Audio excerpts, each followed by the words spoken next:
Hello, and welcome back to another episode of Trying to Figure It Out. I'm Ali Patiti, and here on Trying to Figure It Out, we do exactly that. We try to figure it all out. We talk about things like mental health, social media, sex, and more, and we learn about life along the way. Today, I have on with me a fellow podcaster who co-hosts a very successful mental health and wellness podcast called Teenager Therapy. To give everyone an overview, I'm just going to read the summary of the podcast.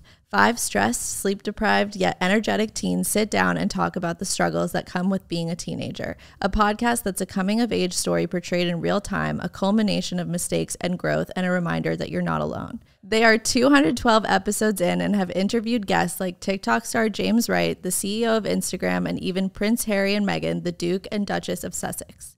Teenager Therapy is an incredible podcast doing incredible things. So welcome to Trying to Figure It Out, Thomas. Thank you. I'm so excited that you're here.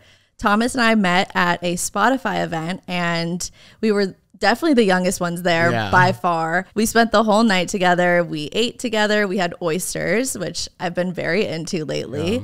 And we really bonded. And I think a cool thing about that dinner was just the fact that, you know, it was a wellness event for wellness podcasters. We're trying to make people feel less alone. And there's so many people struggling with their mental health, whether you're a teenager or not. So I'm really excited to have you here and just talk about your journey and what you're going to do next. Thank you.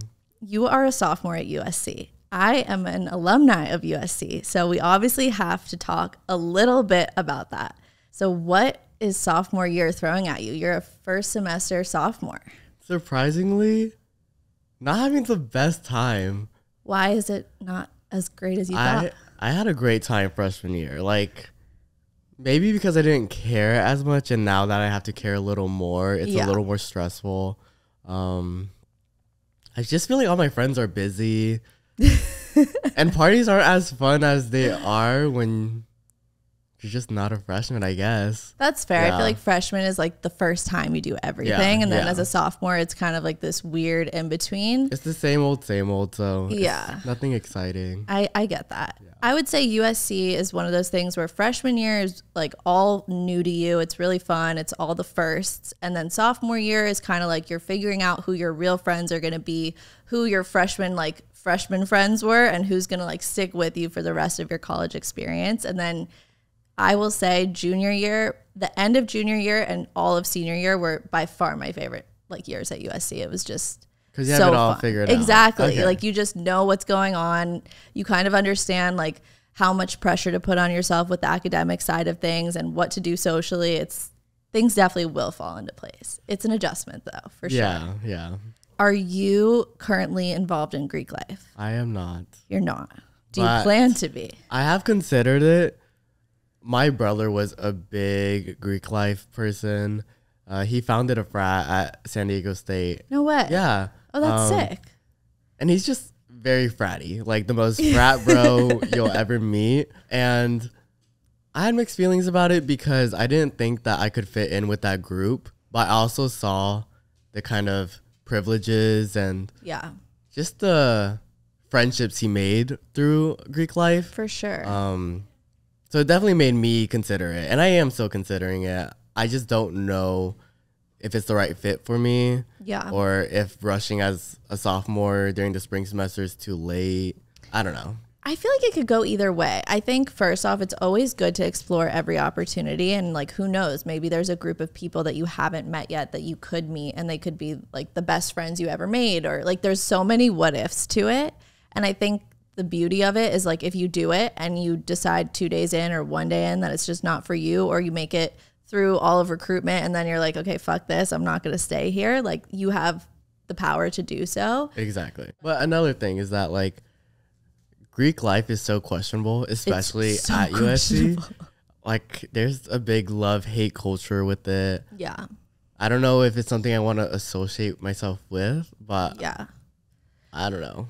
It's a big question. Yeah, I think for me, I was under the assumption when I got to USC that I literally didn't have a choice. It was like, you have to rush, otherwise you will not be able to find a social life. And I think that goes into how problematic it actually is, because it's like, why can't I have just as much fun? Why can't I be just as cool if I don't do this? But I was under the impression that like I had to take that route to find my way. And so I went right in. And when I went to USC, they had rush in the fall. So when I got there, it was like first day of school, I was rushing. And it was so chaotic. And I was like, holy shit, this is so not me. I ended up in Theta and I loved it for like the time being, but I just wasn't a Greek life girl. And so I think that even if you do it and you don't want to be associated with it, you don't have to be. Like, I just never associated myself with it, but I still had it as a resource and an option for a social life if I wanted it. So you don't regret it? Okay, I don't know if I don't regret it, but I wouldn't do it again knowing what I know now. Okay. But I think it's worth it for you to give it a try. Oh yeah, for sure. Because why not? What's the downside? I'll rush and see how I feel. Yeah. The rush process will tell you how you feel. Like, you'll know. You'll know immediately. Okay, so before USC, you grew up nearby in Anaheim. You've spoken a lot on Teenager Therapy about being raised in an immigrant family. Can you tell me a little bit more about your parents' stories and how their backgrounds have shaped how they raised you? So since my parents immigrated from Vietnam, there was just so much pressure to do well in school, and like, this is my one chance. My parents sacrificed so much, and if I don't make something out of their sacrifice, then I'll fail them. And this just kind of made me just like take everything so seriously. Like, I don't remember a time in school where I didn't take it seriously. Not even like first grade. Like, I took it seriously because my parents were so set on me doing well in school. And I kind of resent them for it, but I also have to be understanding that they didn't have that same privilege and they're only concerned about my future. Right. So it's just really like, it's a lot of pressure. Yes. A lot of pressure.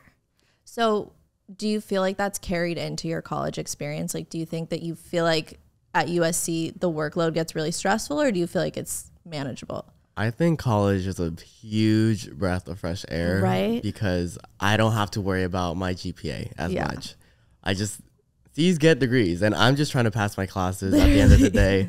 So it's been nice. And it's also nice having distance from my parents. Yeah. So they're not constantly nagging about every little thing I do. For sure. Yeah. So on Teenager Therapy, you talk about topics like mental health, intimacy, sexuality, beauty standards, loneliness, and so many other things. Were those conversations you've had with your family growing up, or is that something that kind of surprised them when you started this podcast?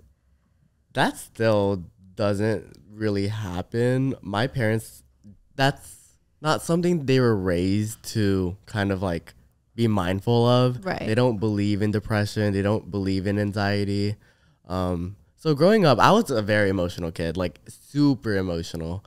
I just didn't know how to control my emotions in a healthy way. And my parents never taught me how to either. They kind of punished me for it. Right. So it just made things worse. So it was hard. It was hard growing up and not having my parents as a source for emotional support. It's just, I always had to go to my friends. And I mean, I don't know how much emotional support you can get from like a fellow 12-year-old. Yeah, literally. So it was very isolating. It was an isolating experience. Yeah. Especially because I was figuring stuff out with my sexuality. That really severed the ties between me and my parents, because they really didn't understand, nor did they accept it at all. Right. And it took a long time for them to kind of come to terms with the fact that I wasn't straight. Right. And till this day, it's still like a challenge, but at least they're more understanding of it. So obviously you were struggling with your mental health, but then there was also the element of you struggling with your sexuality. At what point did you start to express that to your parents or fill them in on what you were going through? Because that's a lot to go through alone or with fellow 12-year-olds, you know? Yeah. I don't think I ever brought up my mental health until during the pandemic, because my mental health was so bad during that time. Yeah. And I knew that if I didn't tell my parents that I needed to get help from a therapist, that I would continue a very, very long cycle of misery and depression.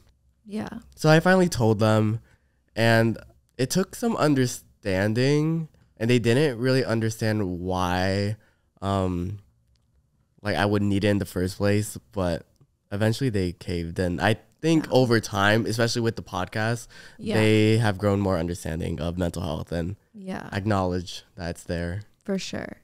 Do your parents listen to the podcast? No. My family doesn't listen to my podcast. I don't even think they would know how to if they wanted to. Okay. Yeah.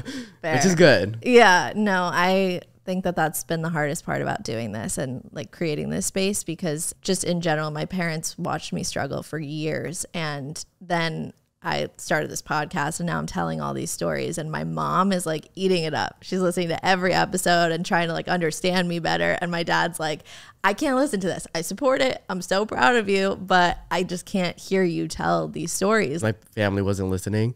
However, when I went to USC, that's when I like ran into the truth that like people are listening. Like it's not just like me speaking mindlessly into a mic in my bedroom and then like a bunch of strangers. It's like now I'm going to school with them and like I'm going to classes with them. So that's been very difficult, and it makes me very reluctant to be myself on the podcast, to share anything, because now the person sitting next to me in class is going to know. Right. Not that like everybody at USC listens, but there's like a handful. Definitely a handful, I'm sure. I get it. It's definitely awkward. I experience it. I mean, I work in like a corporate space, so like on the side when I go to work, I have to like put this side of me away, and like it's a huge part of my life. So when I have to like put it in a box, that's definitely a hard thing to do, and it can be uncomfortable or hard for sure. Do you see yourself ever taking the podcast to something you do solo, or like starting a new one, or doing something different? You know, I went into the podcast not really thinking it would be a career. I thought it was going to be a cute little side project I would do with my friends, and I could put it on like my college resume and call it a day. But it's become something really big, and I don't know. I like podcasting. I like sharing my story, and I like that I'm able to connect with so many people with just like talking about myself. For sure. I just don't know if it's something I want to pursue as a career. Right. Yeah. I get that. Because I never thought of myself as like a great speaker or like a good storyteller. Yeah. But you clearly are. Thank you. In one of your earlier episodes, you and your co-host spoke about the way your parents are only together because of us and not out of love. We actually just finished a divorce series on this podcast, and I think, you know, that's a really interesting statement, because like I always say, like, do I wish my parents stayed together? Do I not? And for me, I don't. But I guess I'm kind of curious if you feel a certain pressure from that, and if so, how do you manage it? It was actually really interesting because I listened to your first episode and you're talking briefly about divorce, and I was thinking like, would I have wanted my parents to stick together? Or like, I mean, they are together, but like to split? I don't know. And I also think it's a little more difficult to answer because my parents have to be together because of financial reasons. Like they're all that we have, and without each other, they would struggle so much harder. So I don't know. I think they're definitely not the most compatible people. Yeah. But they make it work. Yeah. To an extent. Do you feel like growing up watching them make it work has affected you? For sure. It definitely has affected me. I remember every time they would argue, my brothers and I, we would just, you know, we would acknowledge it. We kind of trauma bonded over that. It kind of became normalized. At a certain point, I kind of stopped like caring. Yeah. Whenever they would argue, whenever they would get in fights, I kind of just brushed it off. But it gets me, and I always want, I take my mom's side because she's always right. And it would be nice to have imagined her in a happy relationship, because I can tell that this relationship isn't making her happy at all. At the end of the day, like, they're still together, and I kind of have to accept it for what it is and hope that my dad changes for the better and my mom like helps. Yeah. No, 100%. I think it's really hard. I don't know if there is like a perfect solution to any of that stuff, but I just thought it was interesting, you know, the question of like being together just for the kids or for the sake of being together, not because there's love. And I think that that can be something that kids carry with them for a really long time. Yeah, the grass is greener on the other side, like always. And Yeah. I say that like, you know, maybe I really want them to split up and just find happiness on their own and live a life without each other. And I feel like that could make them really happy. Yeah. But I also think not being able to see my parents, like both my parents on a daily basis, that definitely would have messed with me. Yeah. So you were 15 when you started teenager therapy. What has your relationship with your parents been like since starting the podcast and being at USC? I think the podcast gave me a lot of freedom because it gave me opportunities to go to Los Angeles and work with companies. And that was really nice because I wasn't always stuck in Anaheim. And that independence felt good because my parents are very nitpicky about like everything I do. Yeah. So it was nice. It was a good excuse. Like, it wasn't just like, oh, I'm going to go party with some friends. It's like, it's for work. Like, this is going to benefit me in the future. So I have to go. Yeah. So that was really nice. But in terms of like personal relationships, it didn't really change. I think I finally had a better support system because of the people in the podcast and my listeners. Yeah. They were like a huge support system for me. So that was really nice. Yeah. But I feel like my parents were just kind of there. Like, I didn't necessarily build a relationship with them. Now that you're at USC, you know, you talked a lot about the pressures that your parents put on you to have good grades and do all that. Do they still, you know, follow up as much and want to know how you're doing in school and want to know like what's next for you, what classes you're taking? Like, do they put that pressure on you even in college? I think as soon as the podcast was taking off and my parents saw the opportunities I was getting, they kind of were like, okay, you got it. Like, we don't have to worry about you anymore. By like the end of like senior year, I want to say, maybe even earlier than that, but they stopped worrying too much. They let me do my own thing. And especially at college, I mean, there's like no way for them to just bust in my door and ask like, what are you up to? Yeah. So independence is nice, and they trust me, nice. Which is really, really relieving. Yeah. And I trust myself. So that's amazing. That's the most important part at the end of the day. So you talked a lot about your siblings too. What has your relationship with your siblings been like since starting the podcast and being at USC?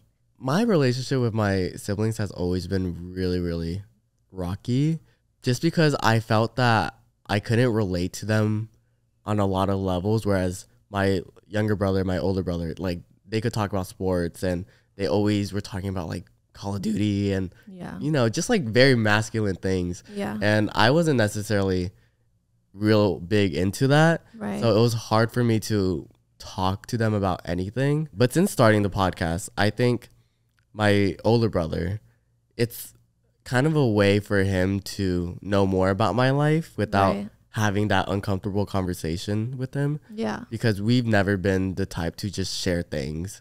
I don't think he listens to like every episode, but he listens every now and then. Yeah. And it feels nice because I know that like he's just checking in. Yeah. But we don't have to have that like weird talk. I want to get there someday with him where I can just like share my feelings with him, but that's never been our relationship. So that's going to have to wait. Whereas my younger brother, I think starting the podcast kind of helped him a lot too with his mental health and his experiences, kind of helping him feel like, okay, well, I know that I went through this. Right. So he doesn't feel so alone about it. So that helps us talk. Like I can talk to him about anything now, which is great. Yeah, that's amazing. But my older brother needs some work. Yeah. I want to ask you one more question about your relationship with your parents, and it's totally fine if you're not comfortable getting too into it, but at what point did you come out to your parents and how did they react? Coming out is such a blur, and even though I talk about the experience so many times, I never remember like when it was or like how it truly went down. But I feel like it happened sometime in 7th grade, which was really young. Yeah, that is young. I kind of regret it now because I feel like it wasn't really necessary, and I only did it because a bunch of YouTubers were doing it, and it's like, oh well, I want to get closer with my parents, so I'm going to tell them that. And they weren't very accepting of it. So that made me go through like a really, really dark time, basically like all throughout middle school and high school.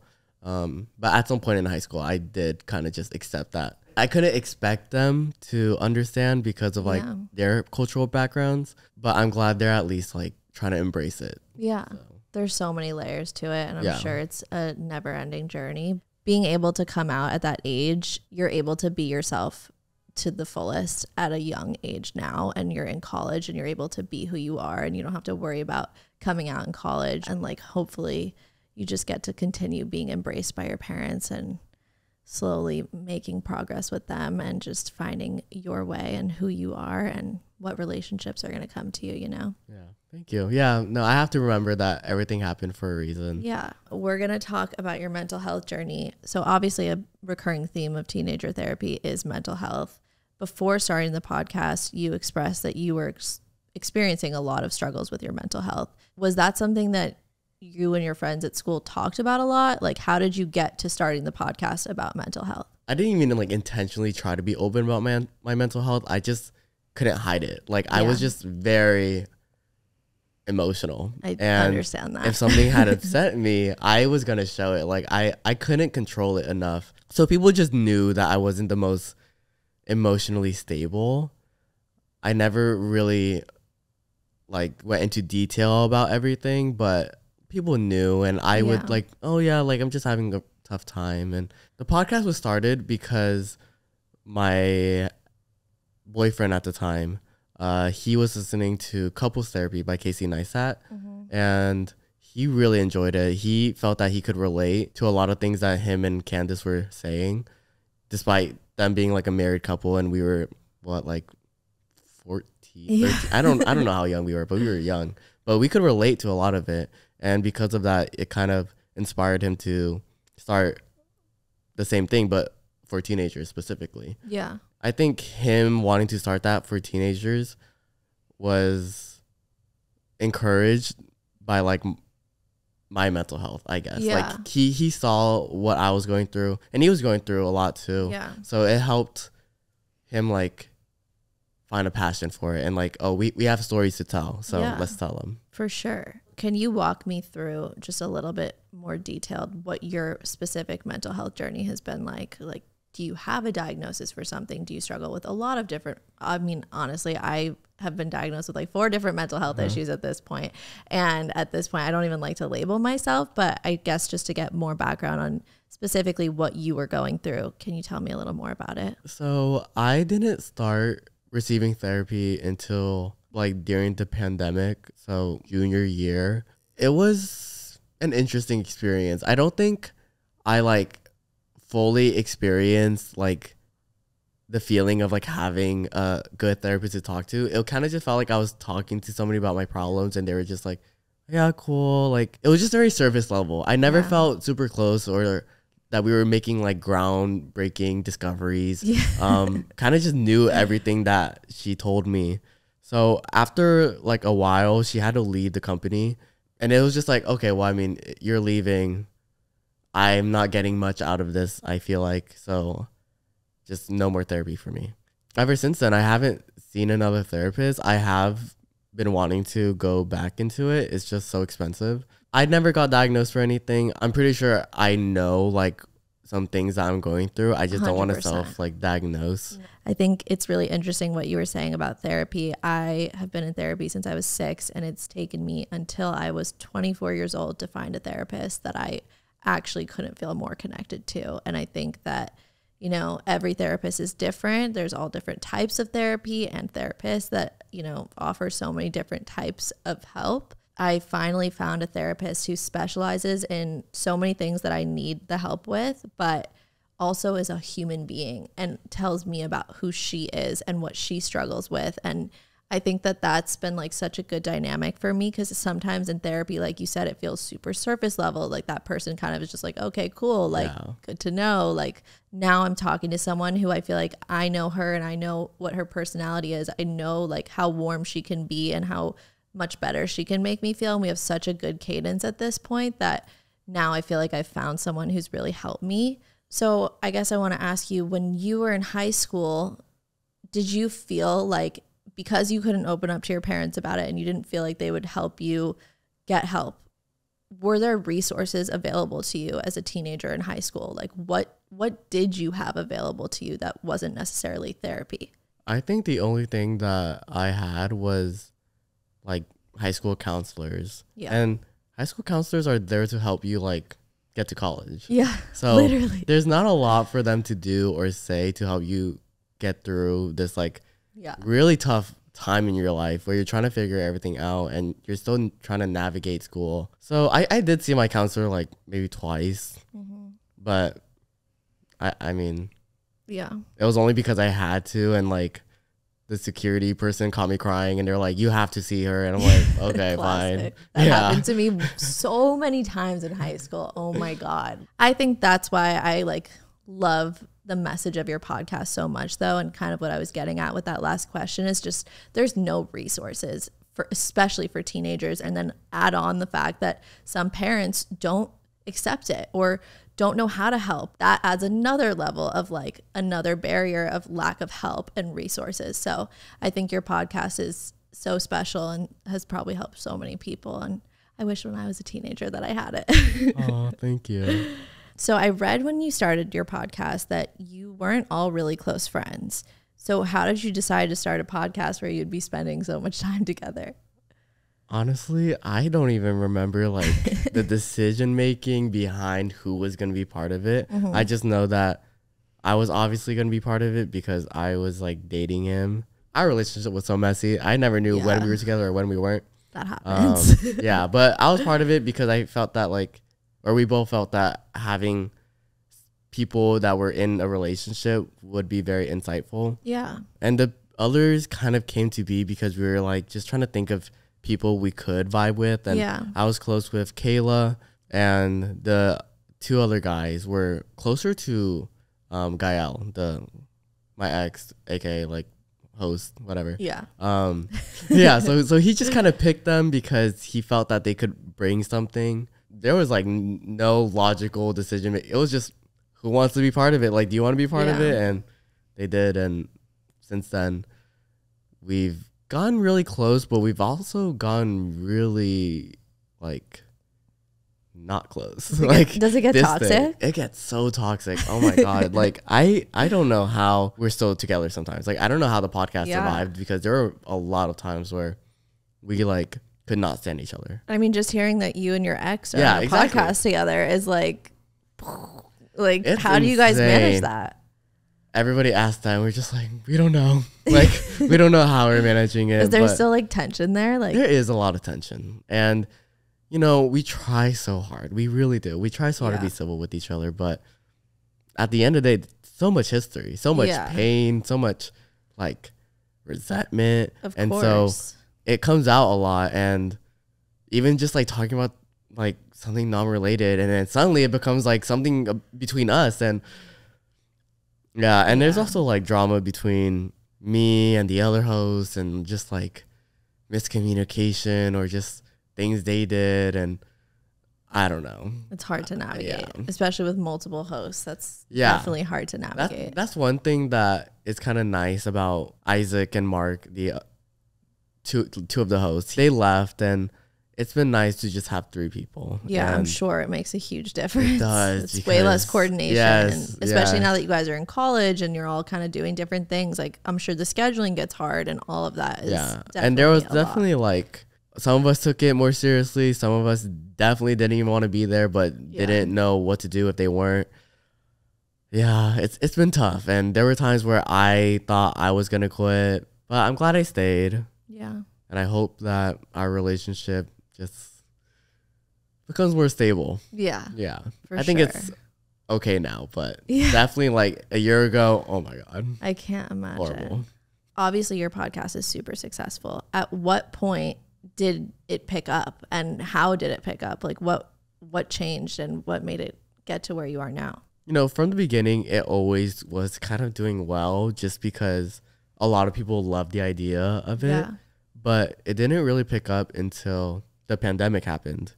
You know, people were stuck inside. Yeah. Didn't know what to do. Mental health was a really big topic at the time. Huge. And this reporter, Taylor Lorenz, who writes for the New York Times specifically about pop culture and stuff, she wanted to do a piece about us. And ever since that piece came out, that changed everything for us. Yeah, I'm sure. Because I'm pretty sure that's how Prince Harry and Meghan Markle like found out about us. And and as soon as like that was published, a bunch of other publications started coming out doing stories about us.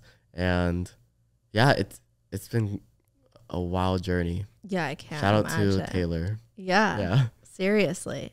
Okay, I have to ask, what was it like interviewing Meghan and Harry?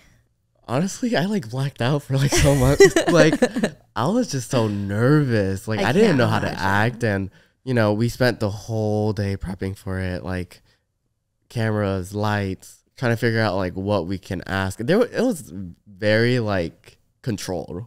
I'm sure like, there's probably so much security and so like, much security. Oh and I can't imagine. it was just really intimidating, but they were really sweet people, like very genuine.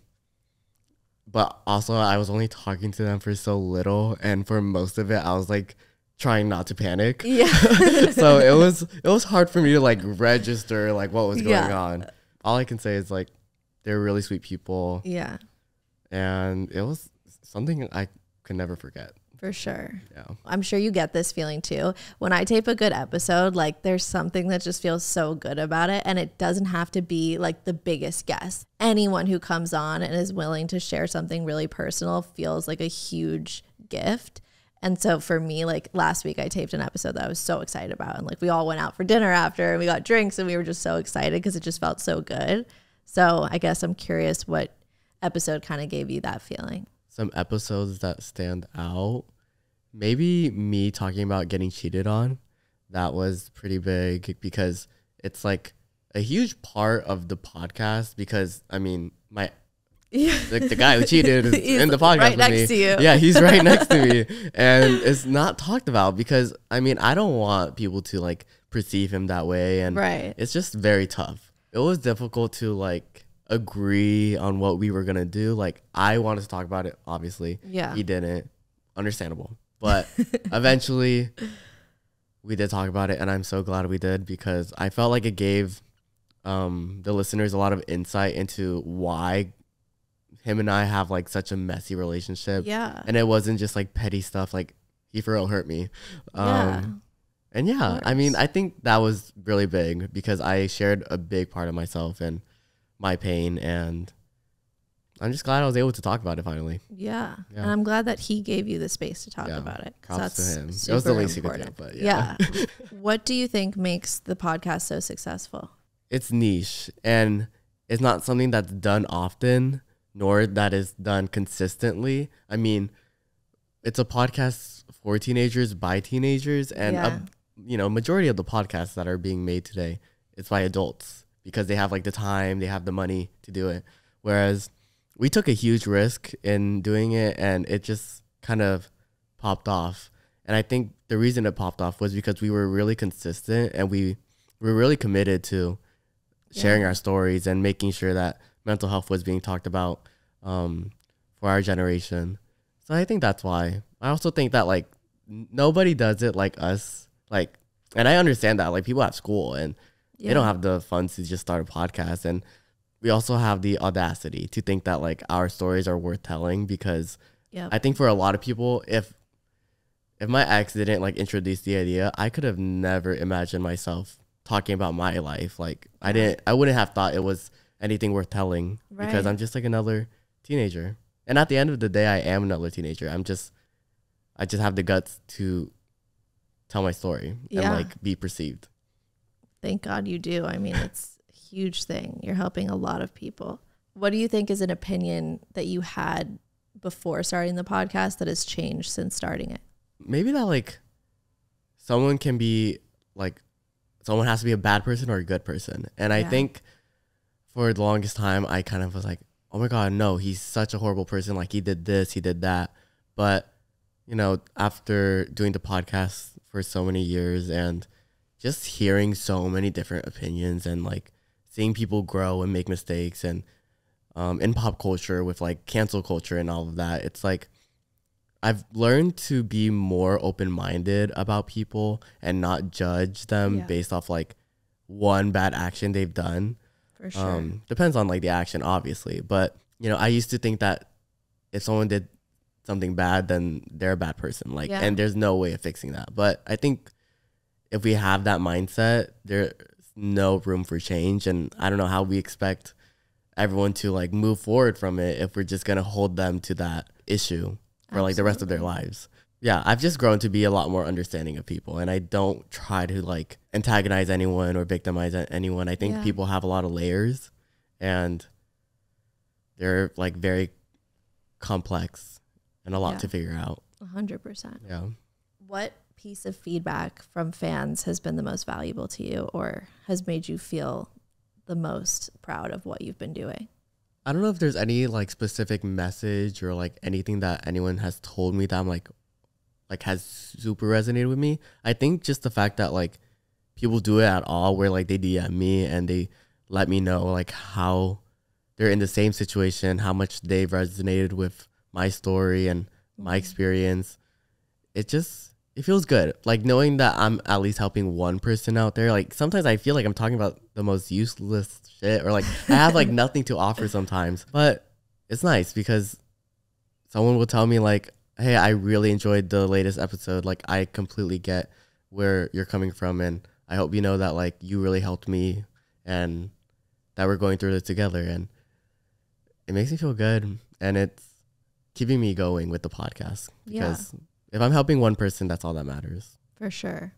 So you've mentioned that a few people have left the podcast, and you kind of talked a little bit about, you know, you've considered leaving, but you're glad you stayed. Do you see yourself eventually leaving? And if so, what do you see being next for you?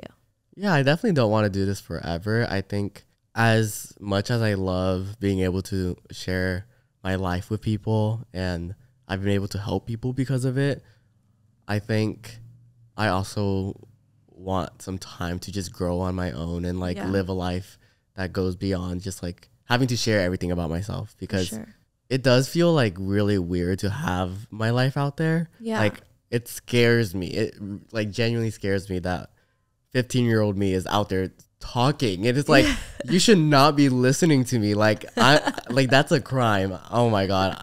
I like think about it a lot, and I just want to not have to like share everything about myself. I don't know how long I want to keep on doing this, but maybe in the next few years I'll leave.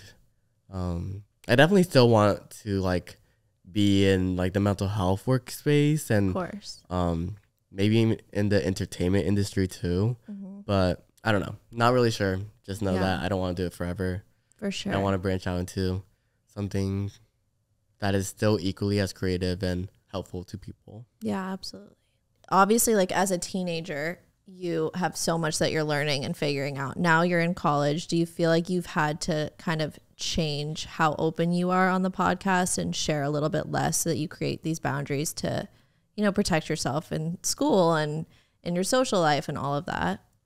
I don't know. I feel like I have a really bad time with like setting my own boundaries, and I tend to overshare a lot just because I can, and I feel pretty comfortable sharing things about myself. But I have tried to make an effort to like not be so open about everything, like my sex life. I try to keep that as private as possible. Yeah, I think that's the main thing I try to keep private, and everything else I'm like pretty comfortable sharing. But I know not to feel pressured to ever talk or say anything that I don't want to, just because it'll be like good content or anything like that. Yeah, I mean, I just kind of have to remind myself that like I'm a person. Like at the end of the day, like I'm not going to say the right things. Like I'm not going to be the perfect person that people want me to be. And I think anyone with a platform, they're immediately held to like a much different standard and held accountable for like everything. And I hate that. Like I hate that people might put me on a pedestal just because the podcast gave me a platform, because I'm the same as you know, like I'm just trying to figure it out, and I'm not always going to make the right decisions. I'm not always going to say the right things. I wish people would understand that more, because I feel like they don't. But I have to remind myself that I am a person. Like I'm not going to be perfect. No, Absolutely. But Yeah.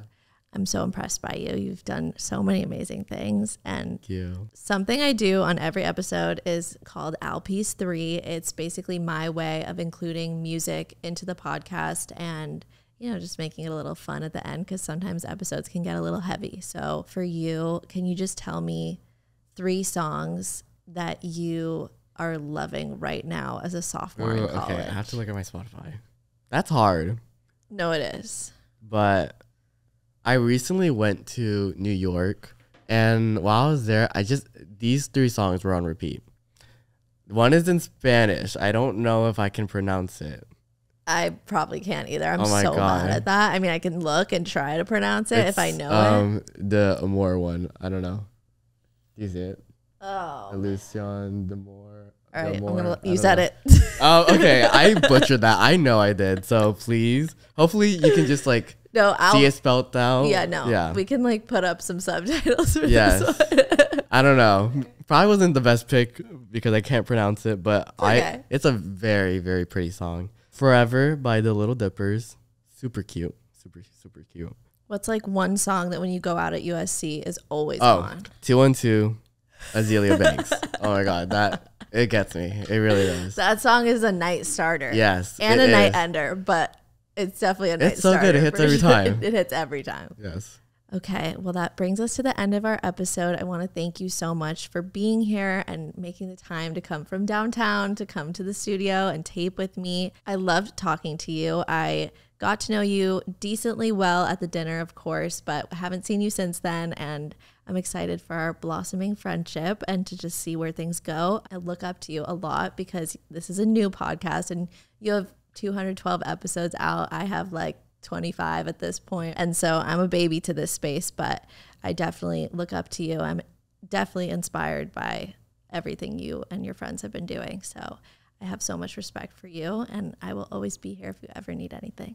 That's so sweet. Thank you so much. Thanks for having me. Of course. I'm so glad something came out of this. And I it wasn't know. just like networking and then like No, never same. talk to each other again. 100%. I'm so glad. Yes. Thanks for having me. This was is great. just like us doing some work stuff. We're obviously going to hang out separate from this, of course. I'm going to come to USC and join you for a party. Yeah, no, let's do it. I need to run it back. Yeah.